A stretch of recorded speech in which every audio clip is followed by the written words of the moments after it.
Shoutout sa mga solid nating ka-teammate na sila Teddy Yamado, JJ Sibum, Jonathan Bernabe, Janapot TV, and Paula Reyes. Hinebra, napakaswerte naman kay Calvin Abueva. Ito pala ang plano niya sa Hinebra.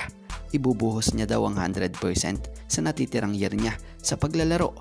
And Scotty and Kai, kaya pala hindi sila pwede mawala sa gilas eh. Ito pala ang dahilan.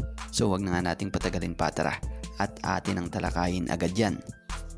Good news ito para sa mga kagilas natin dyan, dahil sa nakapagpa-practice na nga po itong pangunahing point guard na si Scotty Thompson at pangunahing sentro na si Kai Sotto. Malaking bagay ito para sa koponan.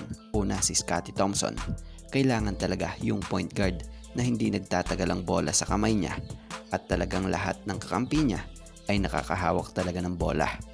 At syempre, pass first na guardia si Scotty Thompson. Bukod pa dyan, may depensa pa at hustle pa yan, at nakita naman natin yung chemistry niya kay Kai Sotto. At dito naman kay Sotto malaking bagay yung may center ka na may tira sa labas na swak nga dito sa FIBA World Cup, at yung blocking ability niya, at syempre gumagalaw at humahanap ng pwesto para makakuha ng bola. At bukod pa nga dito, yung rebounding niya, yung isa sa aasahan talaga sa kanya din.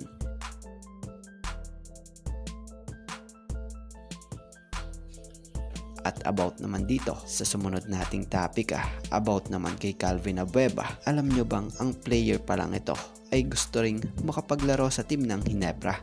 Dahil nito lang isang interview or ambush interview sa kanya ni Sir Meyer Hopper sa PBA Moto Club, natanong nga siya rito ni Sir Rico, at ito nga yun, clip na yun. Tricky to, pero pwedeng hindi mo sagutin kasi naglalaro ka pa eh. Tinatanong to sa mga nag-retire na. Ano kabataan mo? Ano yung pangarap na team camp gusto mo mapuntahan? Hinebra. Hinebra ka talaga. Lahat ng mga kabataan at ang bata ngayon, simula dati pa, kasi nakilala Hinebra. So kung may chance ngayon na mapunta ka Hinebra, gusto mo rin yun? Oo, may experience yan. At siguro, yung natitira kong years sa paglalaro, doon natin ibubuhos sa 110%. Pero So syempre, credit sa PBA Moto Club. And ano opinion nyo rito mga ka-teammate? So thank you for watching mga ka-teammate, and God bless everyone.